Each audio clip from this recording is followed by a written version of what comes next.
We'd ask everyone to stand for the Pledge of Allegiance if you're willing and able, and following the pledge, a moment of silence. I pledge allegiance to the flag of the United States of America and to the republic for which it stands, one nation, under God, indivisible, with liberty and justice for all. I'd like to ask you to remain standing for a moment of silence for the father of Lauren Orgeson, our Clinton High School school psychologist, and for Ann Stout, our colleague Matt Varakis' sister-in-law.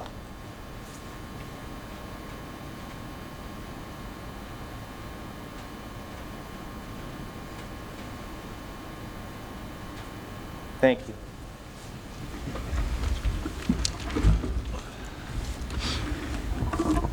This is the April 26th meeting of the Clinton School Committee. This meeting is being held both in person and remotely in accordance with the Governor of Massachusetts March 12, 2020 order suspending certain provisions of the Open Meeting Law, General Law, Section 20. This meeting is offered live and via Google Meet technology.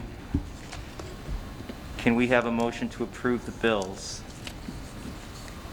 So moved. I'll second. Motion having been made and seconded, is there any discussion? There being none, all those in favor? Unanimous, 4-0. Can we have a motion to approve the minutes from the meeting of April 5th? Their minutes are in your packet, both the joint meeting, the public hearing, and the school committee meeting. So moved. I'll second. Motion having been made and seconded, any discussion? There being none, all those in favor? Unanimous, 4-0. Thank you. So we will take our agenda a little bit out of order, and Mr. Chairman, I'd like to make a motion that we take the public comment ahead of the COVID update from the superintendent. So this is, with there being no exceptions, we'll just go for it?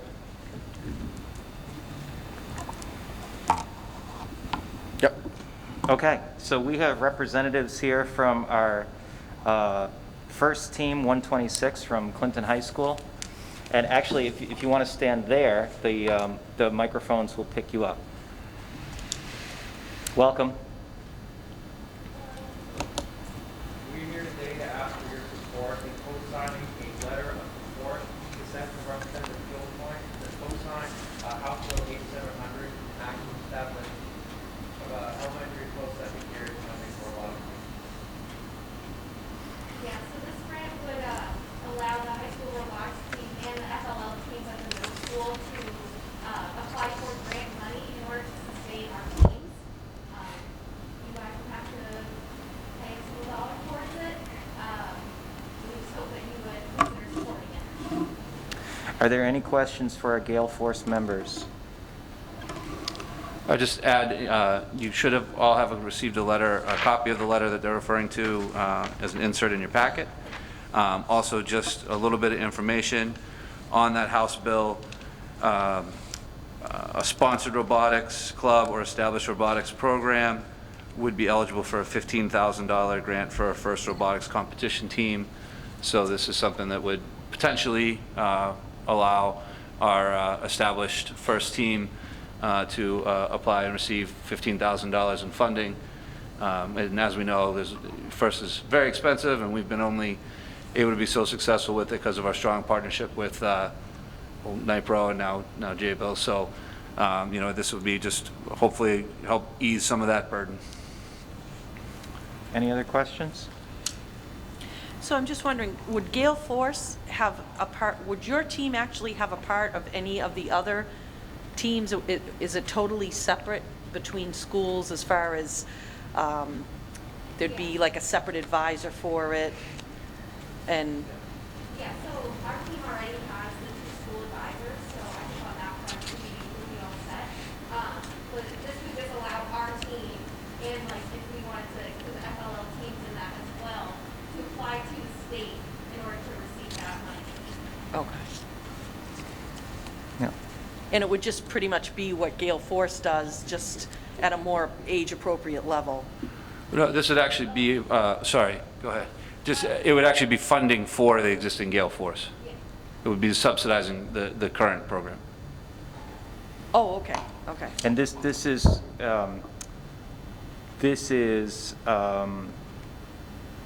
your presence here is seeking the school committee's advocacy to Representative Kilcoyne to fund this. Not necessarily for her to fund this. No, but our advocacy for her to advocate for it. Yes. Oh, the way I read the letter, I thought it sounded like we were going to have a robotics team at each school. Oh, yeah.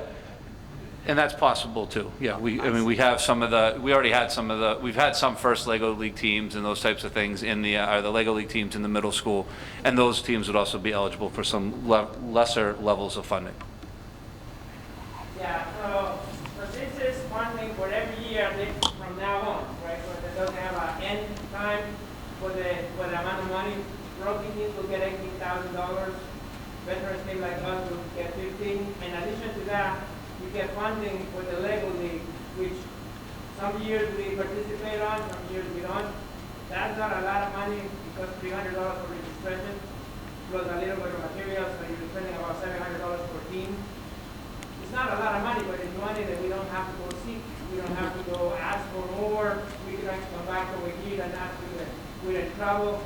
Alleviate the burden from the company just in case, they get a hard time. So it is money that these kids advocate for, this is like the third year, among the region team advocate to show a long way from Worcester. They all work together to put this building. Now we are trying to do the house and we need Representative Kilcoyne to sign it. We got like 38, 37 of the representatives that already committed to all sign the bill, including Worcester. I don't know what other, like Springfield, there's a lot of interest on this because we got the fortune to have daycare, but other towns don't have schools. Right. So we need to make sure that the state funds this program that we benefit. Right. Okay. So Joel, what specifically is our action other than to say, of course, we would support them in their endeavor to have Well- Representative Kilcoyne? So I think, I'm presuming that there would be, the committee would direct the chair to write a letter on behalf or co-sign this letter of support to Representative Kilcoyne. Right, And I'm happy to do that. Yeah, what the, and I actually watched the selectmen's meeting, because I watched you guys on there. So what the selectmen did is just that their board took a vote and authorized their chairman to write a letter of support or to make Rep. Kilcoyne on behalf of the entire committee, so that we didn't all have to, exactly, Joel. So, right, that's what you got from them, right? Okay. All right, would someone like? So I'd like to make the motion that, we give Joel the opportunity to write a letter in support of this and make sure it goes with the file with Representative Kilcoyne. I'll second. Okay. Absolutely. Motion having been made and seconded, is there any discussion? Just thank you for all you do Yeah. and keep it. Absolutely. Is it 26, 27? I know you had your 25th anniversary, but Gale Force, is it up to 27 years? This is 29 for Gale. Oh, my goodness. 28 for me. So before you go, all those in favor? Okay. Tell us your names again. George Martinez Sr. I'm Katie McGowan. George Martinez Jr. Well, congratulations and continued success, and we're happy to advocate for not only your program, but as much STEM education as we can build into our curriculum. You guys are doing great work. Thank you. Thank you for all you do. All right, so thank you for taking the agenda out of order. Dr. Meyer, do you have any updates for us? And then we can go into public comment if there is any. Yeah, so you should have another insert in your, that was in your packet. It was front and back. you can see the first, the side that's not the graphs, I put a table in there that shows our data for the last 3 weeks. We've been hanging around, we went from, our percent positivities dropped 3.92 to 3.57 to 3.46. Our daily incidence rate per 100,000 has dropped 22.3, 20.8, 20.3. So, hopefully we're continuing to drop. All those, for all 3 of those weeks, we were classified as a yellow community. I did make a note. I used to print out that sheet from the weekly health report with our page and give that to you. This data no longer appears on the weekly public health report. It's been moved to the interactive COVID-19 dashboard. So you got to kind of go pull it off from a bunch of different reports.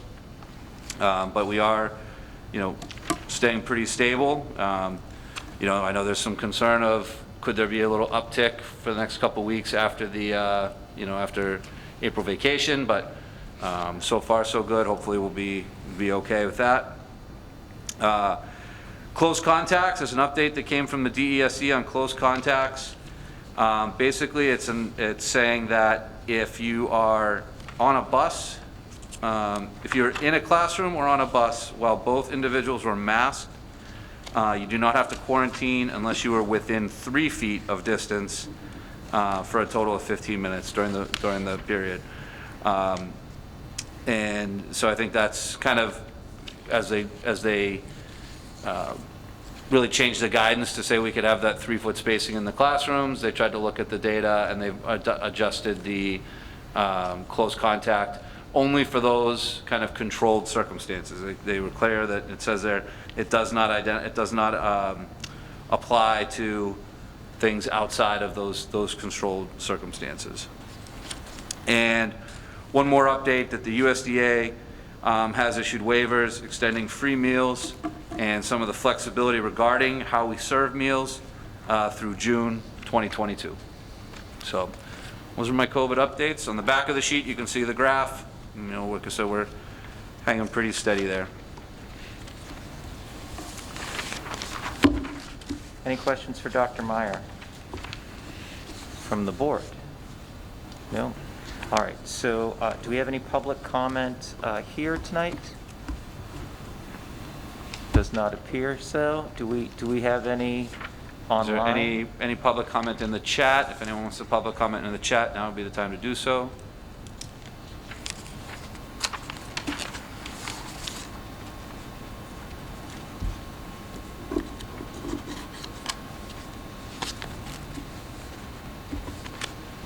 I don't see anything as of now. All right, so we'll close public comment at this time. We can revisit it if we need to.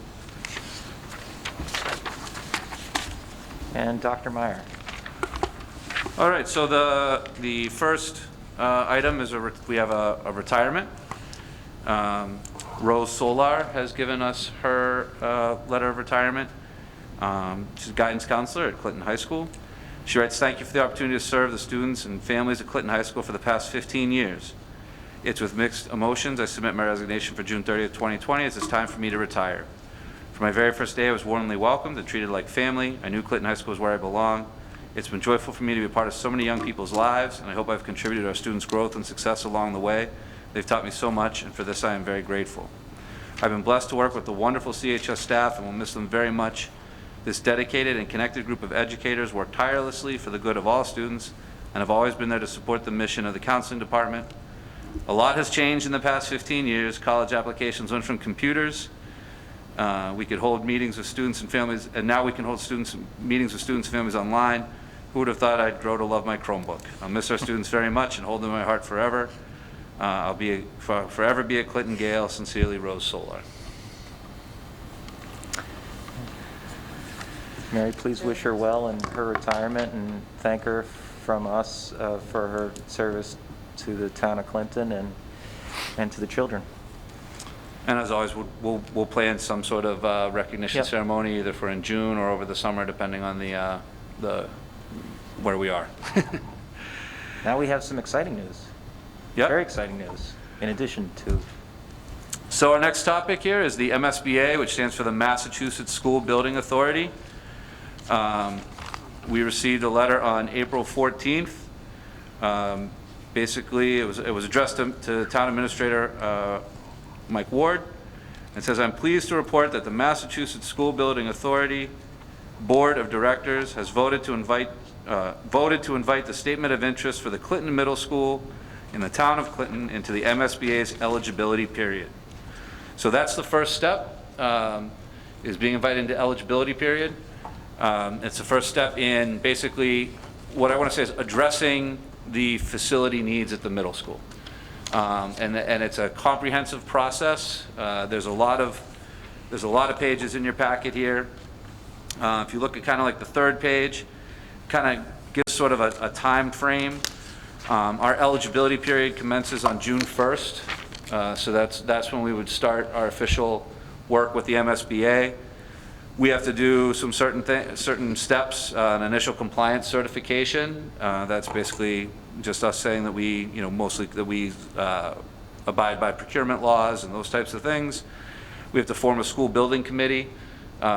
In Clinton, there is a standing permanent building committee, so that would be the basis for the building committee. It would probably just need to be filled out with, rounded out with some of the other required members that the MSBA has. They have a form for that. We have 90 days to complete an educational profile questionnaire, which looks at kind of what our vision for the middle school is. So basically, if we were saying, but with what we want to do programmatically, what we want to do pedagogically, what are the things that we feel are important in a building. That could be anything from, how do we envision, having collaboration rooms or special ed rooms or pull-out spaces to, what type of special rooms do we need in terms of art or a maker space, or those, like, what's our vision for a new school. The enrollment projection, and we have to do some maintenance and capital planning information, and we have to get a local vote authorization. So the local vote authorization, actually, we have 270 days from June 1st to basically get a local vote authorization for an appropriation to cover the cost of a feasibility study.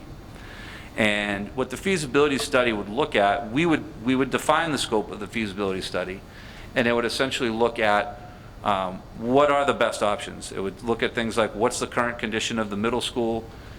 Is it possible that there's a renovation project or a renovation and maybe addition project? It would also probably look and say, okay, what would it look like to build a new middle school, and what are the sites that we might look for a new middle school, and those types of parameters.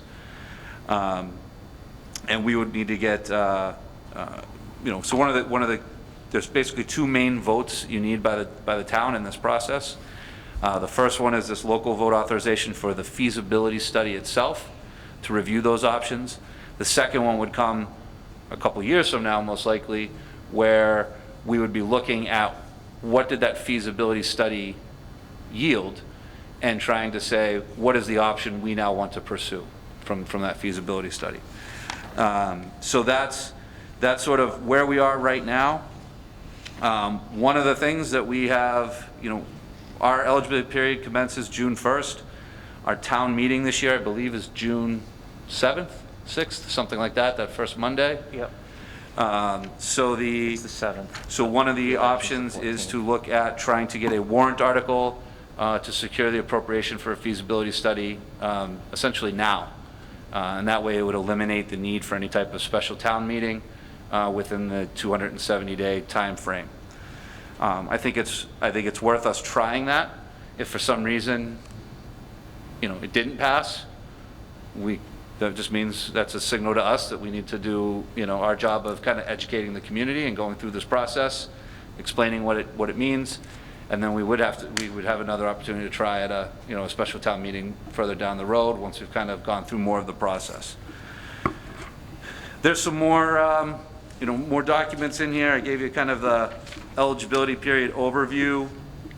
There's sort of that guideline of the process. Right now we're in the eligibility period, which is the first one. We'd form the project team, conduct the feasibility study, they do a schematic design for the school, and then, or the plan, and then we would have to get a vote to fund the project. That's when you do the detailed design, the construction, and completion. I won't walk through everything in the eligibility period one PowerPoint here. It's kind of what I just sort of described briefly on that timeline.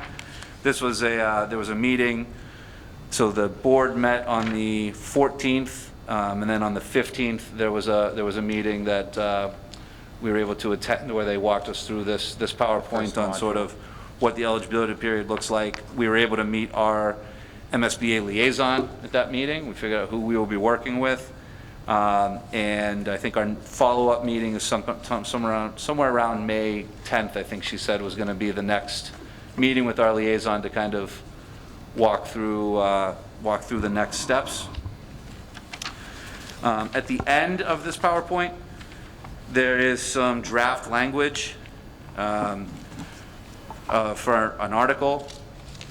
We have been working on, Mike Ward and I sent a draft. I filled in sort of the blanks here, sent it to Mike, Mr. Ward, and he kind of tweaked it a little bit, and then we sent it to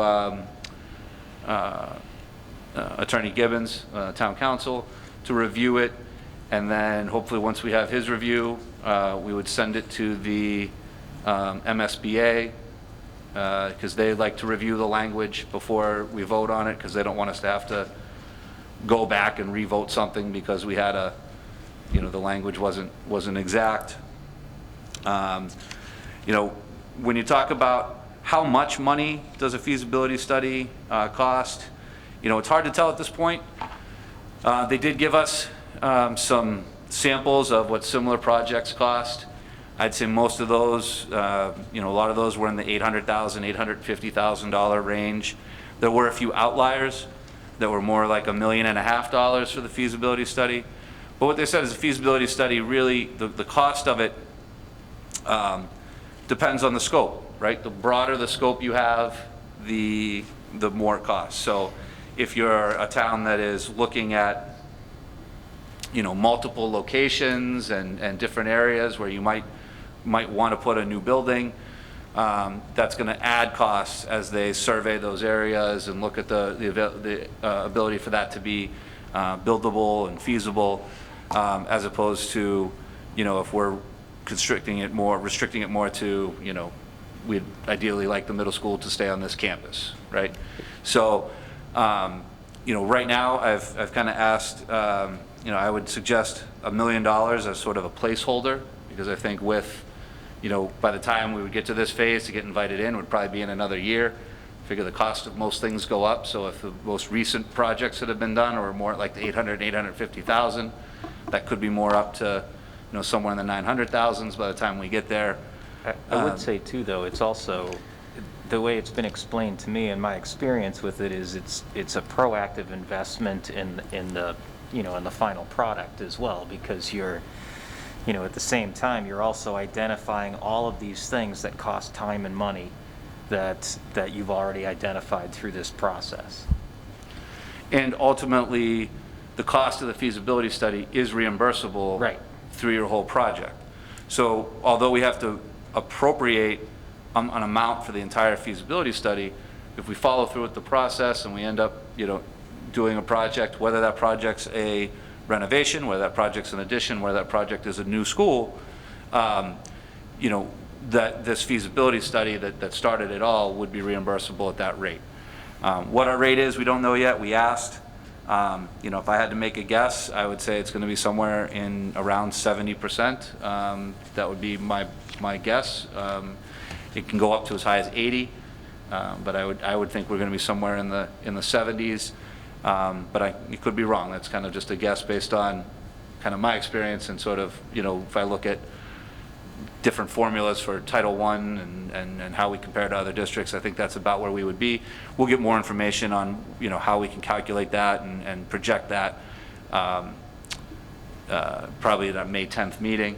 But that means ultimately if $1 million was appropriated for a feasibility study, at the end, the net cost of the town might only be $300,000 for that feasibility study. So anyway, that's that.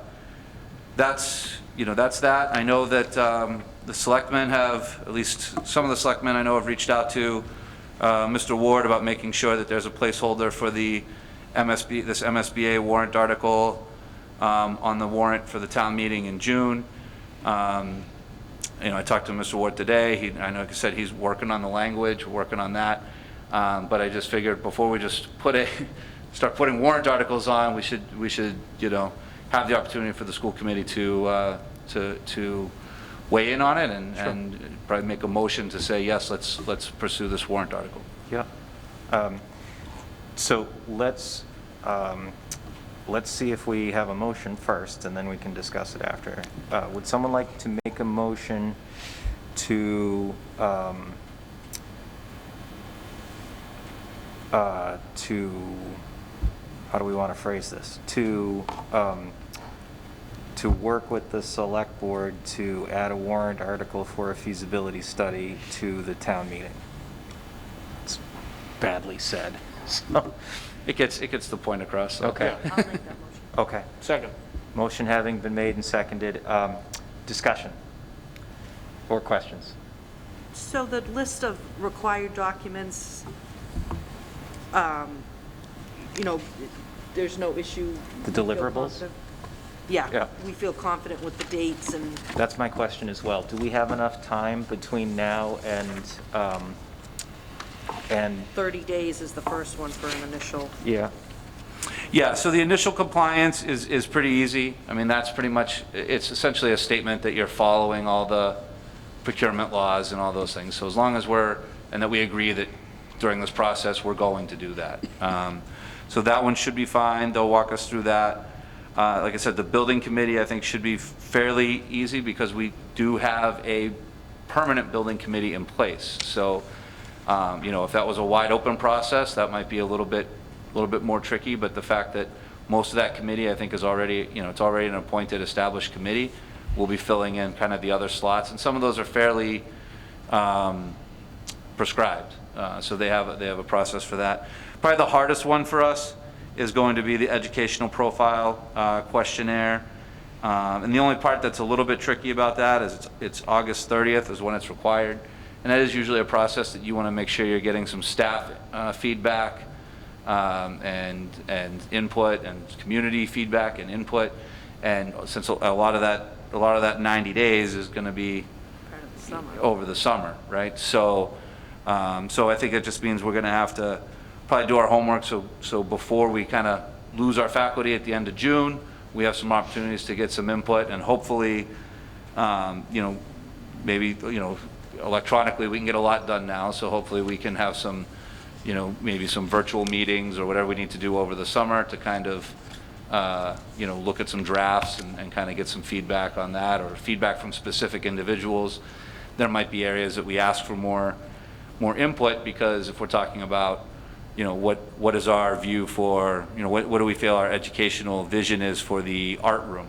That's probably going to rely more on our art teachers for some input on that. So there might be components that we might need to reach out to some people over the summer for a little bit of expertise as we try to look at that. But the one thing is that, they provide that educational profile. A lot of the educational profiles, they have some exemplars on their website, and it's about a 50-page document, but a lot of it is, charts and how many classes do you have, how many rooms do you have right now, what's the average class size, different things like that. That having that kind of blueprint to follow will kind of make it. I think we can get a lot of it done fairly quickly, and then on the areas that we really need to think about. What's our vision? If we have the opportunity to just create a middle school, if we're saying this is the ideal middle school that would help us with our vision for learning, what do we need in it? That's the part that we just need to kind of capture that input from the community and from the staff. And I think it's important for the committee and the viewers, I guess, to understand too that by being invited into the eligibility period, we have a senior project coordinator with us from MSBA who is a resource, a liaison to, to bounce these deliverables off of and to get guidance so that we're working in partnership with best practices that MSBA is looking for as well.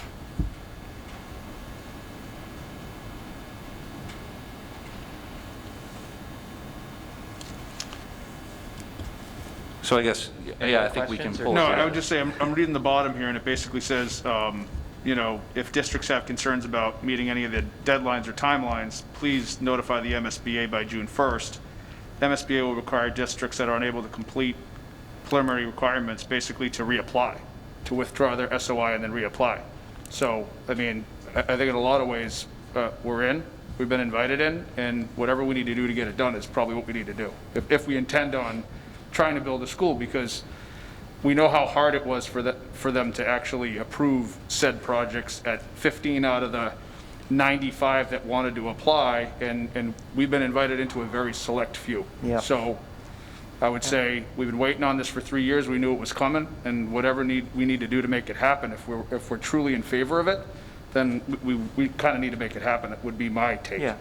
Yeah, I mean, our questions were primarily just pragmatics, just, can we meet the timelines? And if the answer is yes, then I'm certainly in favor of supporting it. And Steve, we can take it out of order to your point, right, where it says 270 days out for like funding authorization would be almost like, just so the town wouldn't have to do a special town meeting later on. They Yeah. could say, hey, this might be coming down the road. You guys, is everybody okay with it type of thing? And this is step one. Yeah. I want to be Yep. clear, this is module 1 right now. Yeah. This is just for the eligibility period that, we're, they're necessary steps and I think important steps to, for the school district to work through the visioning process and to put things on paper, to quantify a lot of, desires and wants versus,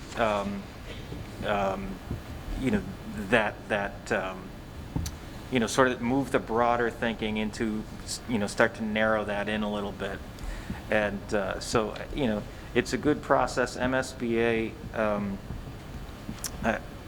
I think it's the result of, Dr. Meyer and his team's hard work to get us to this point, to be invited into this process where it's a pretty substantial grant to support renovations and new schools, and I guess I'm just concurring with my colleague here. Any other questions or comments? All those in favor? Unanimous. Thank you. Thank you. I think, I know that working with the MSBA it's a process, and there's a lot of work to get done, but I think it's an exciting opportunity, and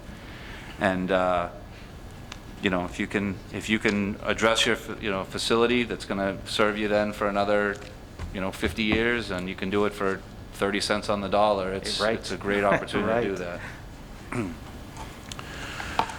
And you've been through it before. Yeah. I will admit, by the time I went through more of the, my involvement was more in the latter stages, not the eligibility period. So this will be new for me, but I have been through the building process before, yes. FY22 budget, no major updates as far as, we're still kind of waiting to see if we get any more feedback from the Finance Committee. They did release a new cherry sheet.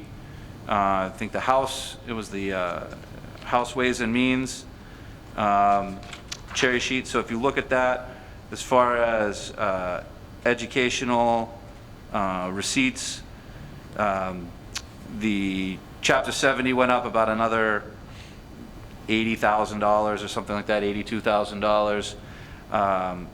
So that, if you remember, we had that number. We said, we're asking for, it was like, say, it was like 700,000, and like 400 of it was from the Chapter 70, and 300 was from the town. Well, now that Chapter 70 number just went up another 84,000. So now the part we'd be asking for from the town would be down to 220. And additionally, the charter school tuition reimbursement went up, so there's some additional receipts coming into the town as well for that. So that's just sort of a, just an update on where that is. So that was positive that they did that. The other thing is the next page, kind of the sideways page, is a little update on ESSER 3. So we haven't got all of the, if you remember I talked about ESSER 1, it was about $280,000 that we got last summer. And then there was ESSER 2, which was about the $1 million, roughly 900 and some thousand, that we're kind of deferring into next year's budget, that we can even defer out another year. And this ESSER 3 was coming, which essentially we can defer out to FY20, we can use an FY22, FY23, or FY24. So the anticipated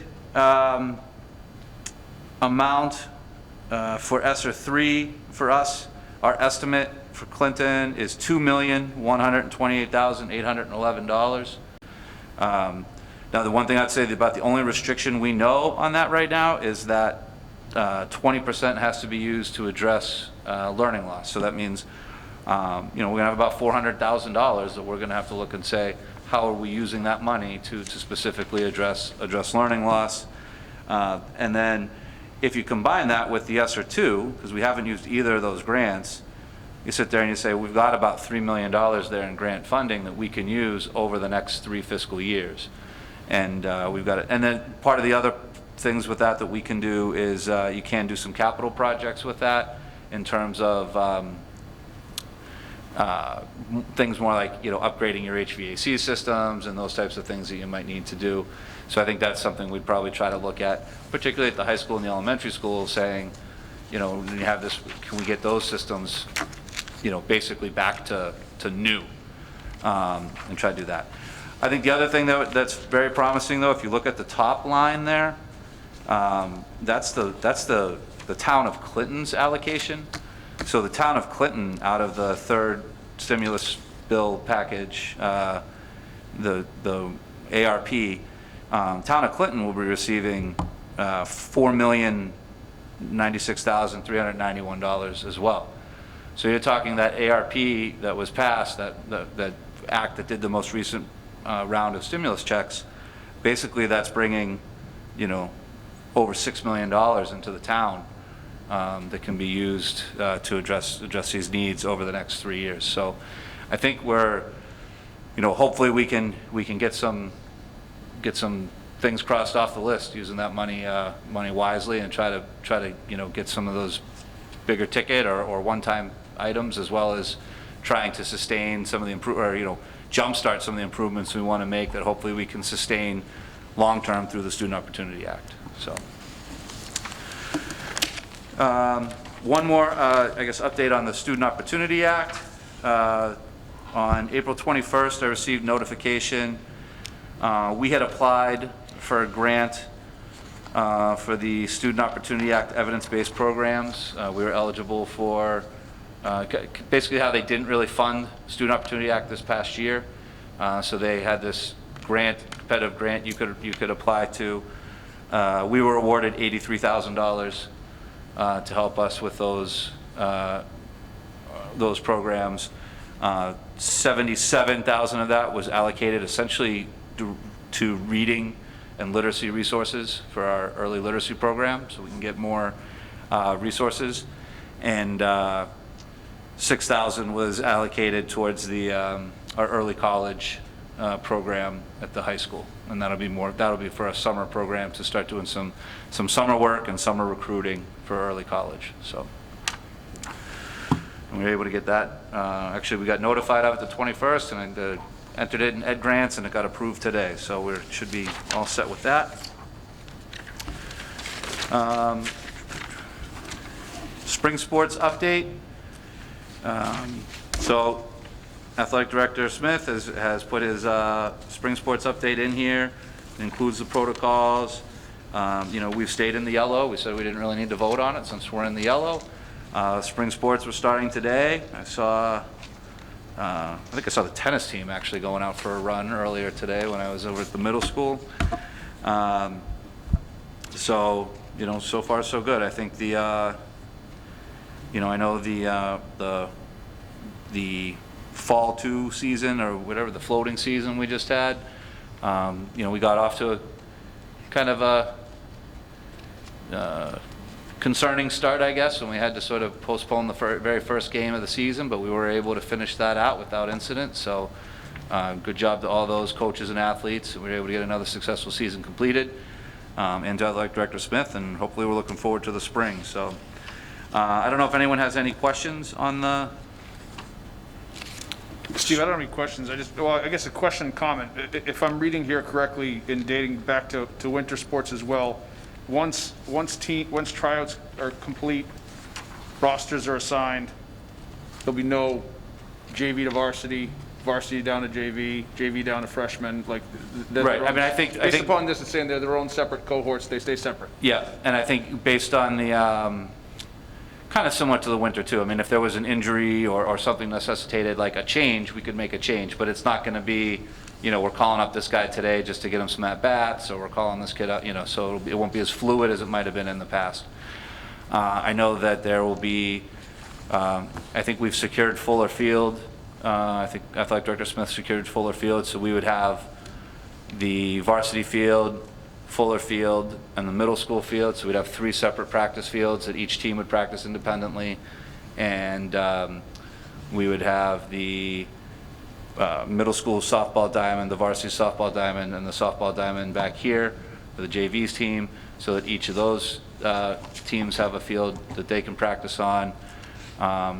I think the only one that was a little bit tricky that they were working on trying to just stagger the practices enough was the track. They didn't want the overlap between the high school track and the middle school track, so trying to make sure that we were just staggering those times so that sort of one group went out before the other group came in. But I'll be honest with you, I'm not as worried about the spring. I'm just glad we're back outside and it's not cold, and it'll be good.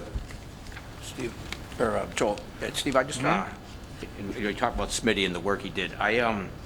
Today was my first day. My son does the co-op, and I wasn't sure. I probably texted Smitty and called him, and he was phenomenal, and so was the athletic director. And I wish I could remember her name over in Hudson, but I know we have another kid from Clinton and the boys and one with the girls, but the communication and none of that, when they showed up today, they're just part of the team. It's not like they're a couple of Clinton kids and someone else. But I just want to thank Smitty and their coaches again. I wish I could remember their names from Hudson, but the communication to us, what they needed, because again, we were registered in Clinton, but trying to get in, and so the help that he gave me in getting everything settled, I really appreciate it. Yeah, I would echo that. I think, at one point, all of us at one point or another have advocated for as many opportunities as possible for students, and I know that, figuring out these co-ops are not easy for the athletic directors, and there's a lot of logistics involved, and I just, I think our athletic director here and athletic directors that we partner with just deserve our thanks for providing ways to sort of leverage and co-op a lot of sports that a small high school can't offer in isolation, and so to be able to combine them with other area high schools, I think it's just a great opportunity for kids. So I would echo that. All right, the next topic I had here was end of year events. So you have a little sheet. This is a working document. As we'll try to update it as we go through. But our first kind of end of year event is going to be National Honor Society Inductions. It's actually next week, May 4th at 6 o'clock. We are trying to limit a lot of these events. So basically the way it would happen this year is the NHS members would be the only ones in the auditorium, and the inductees. So we would have them socially distanced. We have all the seats marked, the green or the gold dots. So basically they'll do which one. A lot of thought, a lot of preparation has been put into sort of strategically seating students, as far as different thoughts of how are they gonna get called up and come up and pick up their pin? Are they gonna pick it up off a table? A lot of times we used to pin it right on them. It's there'll be no contact. They'll probably just pick it up. Or I think one of the other options, I'm not sure where they landed on it yet, but one of the other options is just to basically have the students stand up and be recognized. and to just give them their pins and certificates sort of afterwards. Our plan is to live stream all the events that would be held in here. So basically the only people, you'd have as few dignitaries as possible on the stage, and you would have the inductees and the members in the auditorium. The Rotary, who does sponsor NHS, I've reached out to them as a member to say that we could try to set them up if they would like to congregate at the high school, that they can. We'll put them in a different location. I know normally the entire Rotary attends and there's a banquet afterwards. There's not a banquet this year. But if the Rotary members like to attend, we'll probably try to set them up in the library or something, so at least the Rotary can be together, socially distanced, and kind of watch the live stream together so they feel more a part of the ceremony. So we'll see. We haven't got full head count on if they want to do that or not, but we've offered that to the Rotary Club. I think what we are asking, a lot of these things, and I think I shared this with the school committee before, but for a lot of these things, probably with the exception of commencement, we'd probably just like to have like maybe one school committee rep instead of all of you. Not that we don't want all of you here, but just in an effort to try to keep things kind of as small as possible.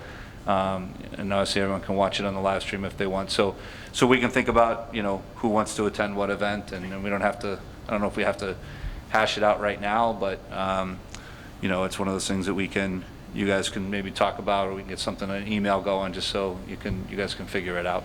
Yeah, I'm sure we can work it out. It's not the first time that I've been told not to attend the Honor Society. I pretty much know how this works. We do. Your presence is welcome sorry. anywhere you go, Mr. Bailey. We do have just one more note. I know the selectmen have been talking to the Board of Health, or kind of in their updates and their meetings, about trying to get a sort of a committee together with selectmen, the Board of Health, and representatives from the school. I think that meeting I think they're trying to shoot for this Thursday, and a lot of that's just going to talk about sort of, as we start to reopen things. Yep. What are the guidelines? And in talking to the Board of Health, they're not necessarily too concerned with the schools, because we're kind of living these regulations all the time. We have sort of specific guidance around things like commencement, but just so that we're all on the same page and that we're making sure that, that we're not doing anything that's going to kind of, jeopardize or set us back, anything like that. I know a lot of there's a lot of other events that might happen in the summer or the fall that people are wanting to start, ramping up for. But it's, we just want to make sure that we're all on the same page as far as what do we think that pace looks like. And the last one's my last bullet point on here is kind of related to that. It's, outside facilities rental, or I guess our facilities rental to outside organizations is really what's targeted by that. Typically this time of year we get flooded with a lot of requests, probably even starting a little bit before now, for different baseball groups, baseball teams that might want to use the fields, or whatever, different leagues, different people that might want to use our fields. So as of right now, our answer to them has really been, that they have to go through the Board of Health. As far as, the truth is, really, the fields are closed by the Board of Health, and even for us to kind of get access to them to play baseball, Right. or to play basketball, even our courts to play basketball, we had to meet with the Board of Health and go through our protocols. So far, the only groups I think that have received Board of Health and kind of school approval to use our fields would be the Clinton Youth Soccer and Clinton Little League. And I know both those groups met with have gone through their protocols with the Board of Health, and then they've gone through the protocols, they've kind of done our rental stuff. So the question's starting to come up of, summer camps and those types of things, and if it's a camp that's not, it's reaching out to kids from beyond Clinton, and or a team that really isn't a Clinton-based team, more of a community-based, a regional-based team. So I think more and more of those are going to come up. I don't think we necessarily need action on anything from the board right now. I just think it's something that we need to think about. Right now I'm deferring everything to the Board of Health. And then I think that, at some point, the Board of Health might say, hey, that's fine. And at that time, that's when we might have to say, are we comfortable with just kind of going back to the way we were, just sort of, if it's available, kind of renting it out and charging our rental fee? Or do we want to continue with some sort of, restrictions on it for this year? So, like I said, I don't think it's something that we need action on tonight, because I think it's still kind of in the Board of Health's corner right now. But and they've been great, we talk about it, Right. and I think they're doing a nice job trying to hear everybody out, and I think they're giving people a fair shake, as long as you can kind of show things like, how are you, the biggest thing is, do you know who's going to be there, and how are you making sure they're staying safe? And if something did happen, how can we contact everybody? Right. So, but I think those are those are just the things that we have going on. But it's just something I want to get on your radar, just because it is something that we're starting to get more and more requests as things start to get a little more normal, or things start to, a lot of activities are starting to resume. We're starting to get those requests for like the summer rentals, and we just we'll have to probably, at some point, that might shift back over to us, and we'll have to think about, the board would have to think about what they want to do for that. Yeah, I think also, Steve, with so many teams, both youth and school, and having to operate in cohorts, we have a luxury of a lot of open space, but we're also trying to isolate the open spaces to keep people separated. So I think also keeping that inventory to the town is smart, because it could be problematic if we started renting it out and then we needed to spread our kids out further because of sports, because of spacing. So I think, I think it's a smart move. So we'll see. I just wanted to, I just wanted to put it on the agenda item. I know it's something that's it's starting to come up. Yep. Mary gets a lot of the requests. She handles all that, and then it's like, well, what do we want to do with this one? And I call, we'll just refer them to the Board of Health, and then we'll talk to the Board of Health about it and say, hey, this one might be coming your way. They typically rent from us, and here's their information. So. I think that's the prudent thing to do, unless you're asking us to take action now. No. Yeah, I mean, let's. I just wanted to. I feel like there's layers of this, right? Yeah. So I think the first layer is the Board of Health. And at some point, the Board of Health might start being comfortable with starting to approve more and more things, especially once we kind of have this meeting this week and kind of figure out what's sort of the timeline. But then then the next layer is, does the school committee feel comfortable Right. with us continuing to rent to outside groups, or do Right. we want to limit that? So we have the meeting Thursday. Can we leave this as an agenda item for maybe an update from that meeting? Yeah, we can do an update on the and meeting then Thursday, the next school for the committee. next meeting? Yep. Okay. Excuse me, Joe, I don't want Yep. to go backwards, but I didn't get to ask a question. On the year-end activities, I Yeah. know May usually has the adult ed graduation. Has that been canceled this year? Yeah, so the adult ed has been virtual or remote all year, and their ceremony this year is going to be remote as well. Last I talked to Christine, it's definitely not going to be kind of in here. Okay. Yeah. Thank you for bringing that up.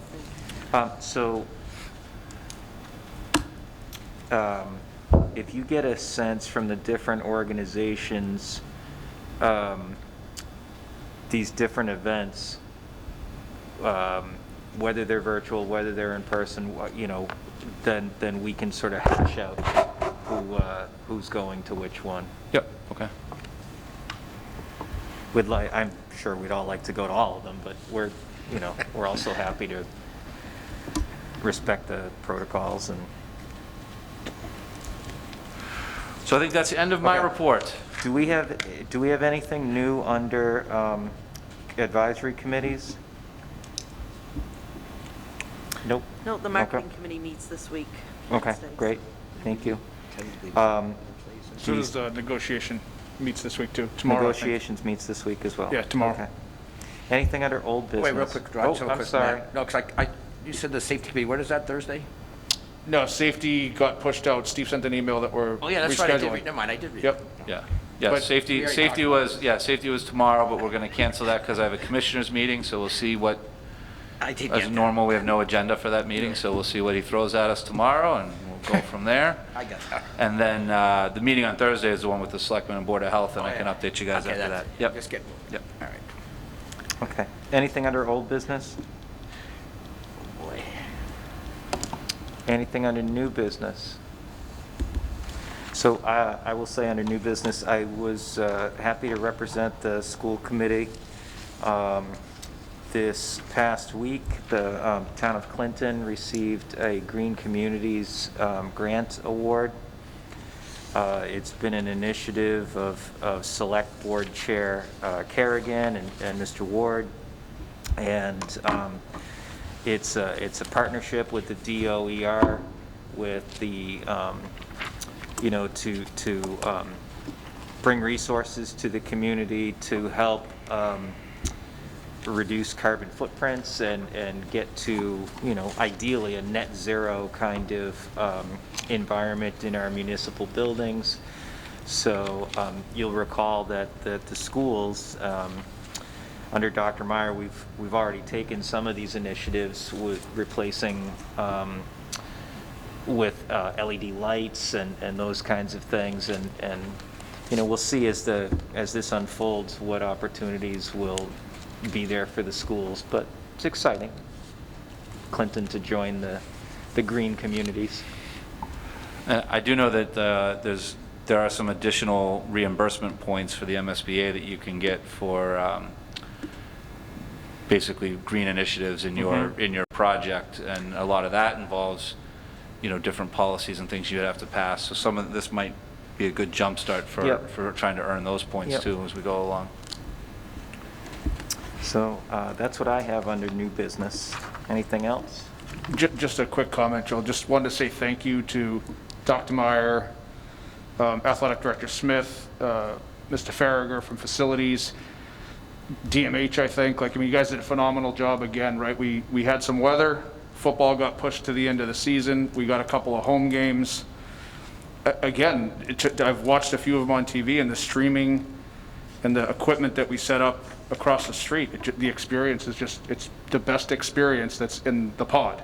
So, kudos to you guys. You continue to raise the bar and put the effort in, and families get to watch their kids play as a result of it. I think it's just fantastic.